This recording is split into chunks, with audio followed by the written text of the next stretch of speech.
I used foil as the base armature, if you will, of the toe shapes. So I wanted them to look like claws at the ends of the feet. Now I had to do this with a pair of shoes that are totally okay for me to stick masking tape on. I didn't use any glue. At this point, it's the masking tape process over top of foil.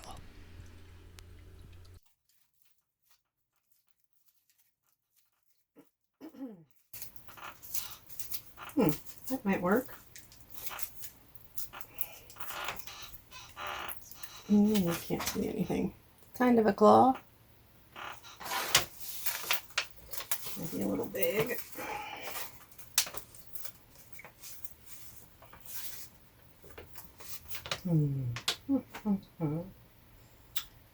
So, just trying to do 2 more. So they kind of look like claws. Kind of claw shaped. And this one's pretty much a honker here. Look at this shit.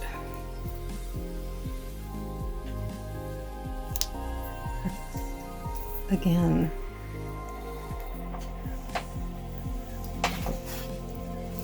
This is how I have to do this.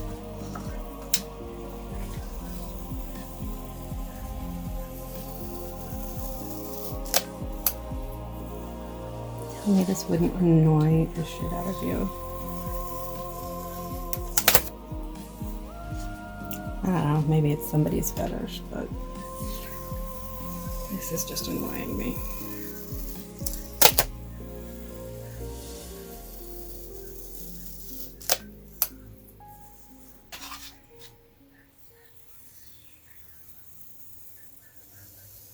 So, what I've done here, yeah, there should be better audio because I've hooked up the mic. And I apologize for my always squeaky chair. But what I've done now, after dealing with the horrendous masking tape issue, is I've made somewhat of claw shapes out of foil and then just masking taped them to my shoe, the actual shoes I'll be wearing. Watch a lot of YouTube. Even when I'm not making things.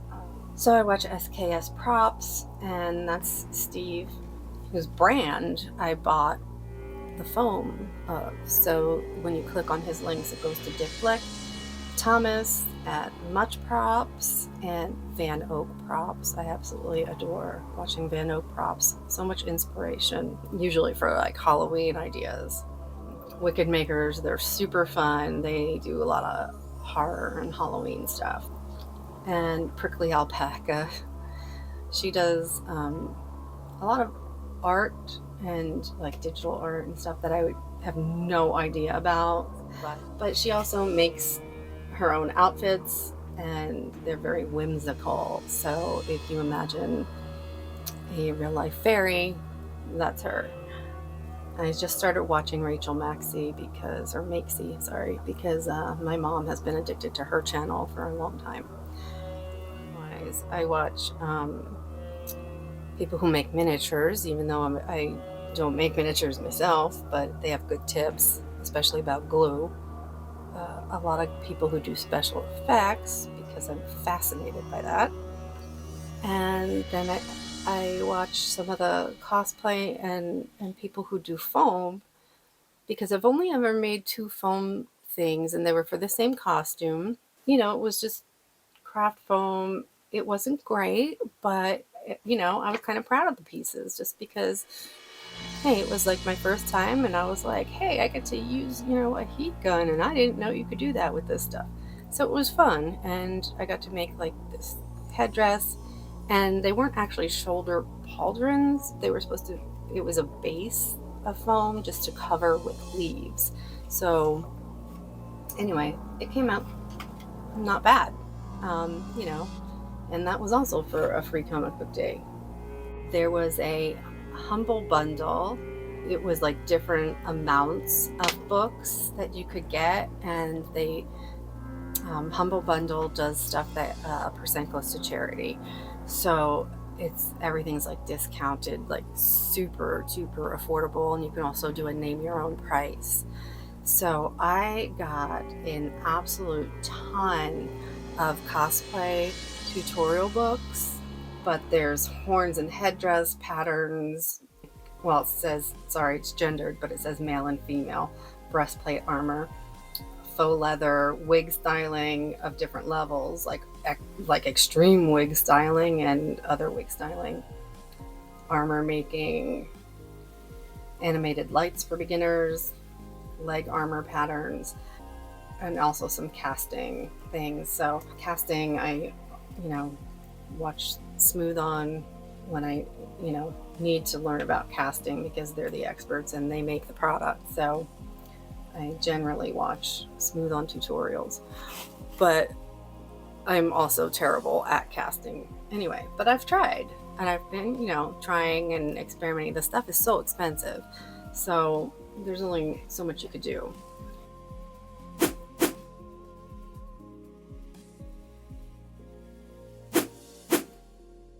I carefully peeled the masking tape off the shoes, removed the foil, and used the masking tape as my pattern pieces for all the toes and claws. For the ankle portion, I used the piece from the commercial pattern. The right side toes were the first I made, and I did that by cutting all the way through the foam, sanded the edges where the bevel cuts weren't very good, and then I connected the two halves with contact cement and filled the gaps with silicone filler. The left side toes I tried only scoring, sanding, and bending them into shape. I used a heat gun to heat up the foam, and then I used a rubber band to hold them into shape.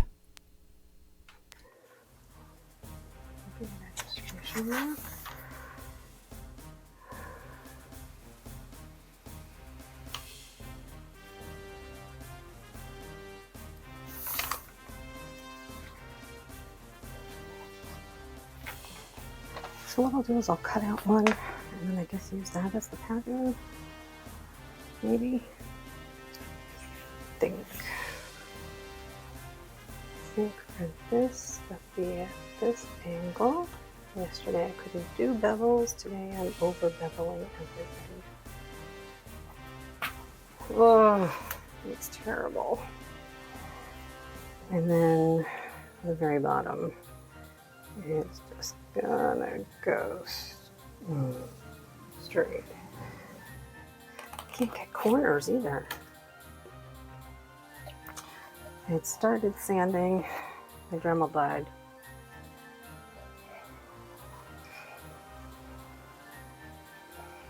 Oh my gosh, everything has cat hair on it.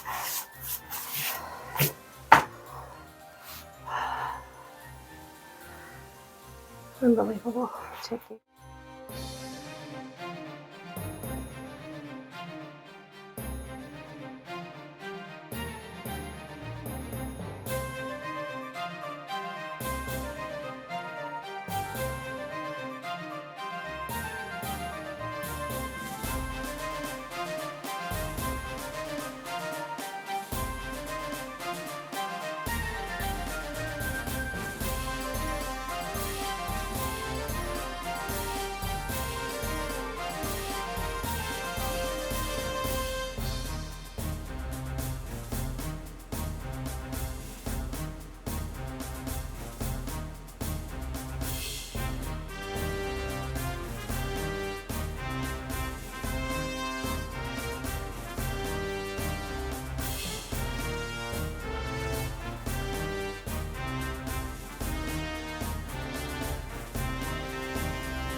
Something I've noticed is that this is absolutely nothing like carving foam pumpkins. That I have years of experience doing. This, oh my god, this foam is incredibly different.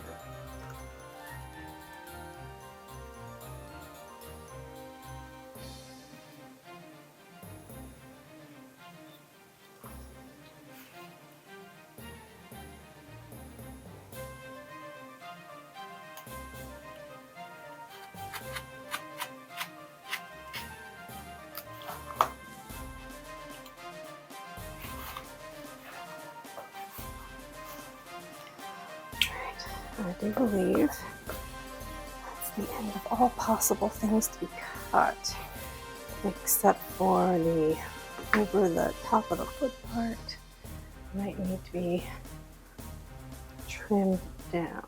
Let's go over here. Look at this beautiful boy. Oh, he's been working so hard, supervising me. I'm very lucky that the grumpy old man took Guster out for a walk, so I didn't have to go back to sleep, honey.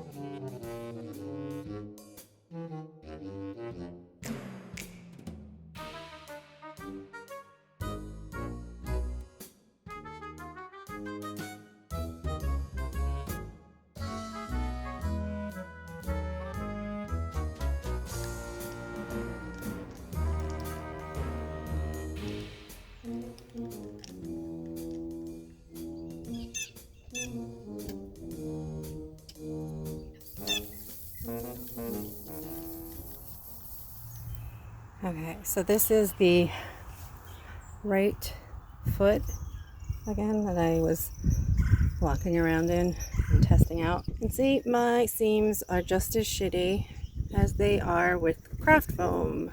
I just didn't match the bendiness like I should have. Like I made the claws really bended, but the joints there don't match. So it looks like a 1960s version of what they thought robots would look like. So I see the same here with, the ankle joint. This part goes over the top of my foot. It's really just to cover my shoe. That's really all this is. And, there was a pattern to do this out of fabric and have it just get like footy pajamas. And I just wanted to try and do something different. So I was trying to, make this up and make my own pattern. And, this is how it came out. It probably could be better in more parts, but that would just mean more glue seams for me to contend with. And this was hard enough. That was really hard. And then what's going to happen anyway is I think the legs of the suit are long enough to really cover most of this. So what I'm going to probably do is put the Velcro inside the suit, inside the pants of the suit, and then have it just, instead of having these on the outside, they'll be on the inside. And then that way just really the claws stick out.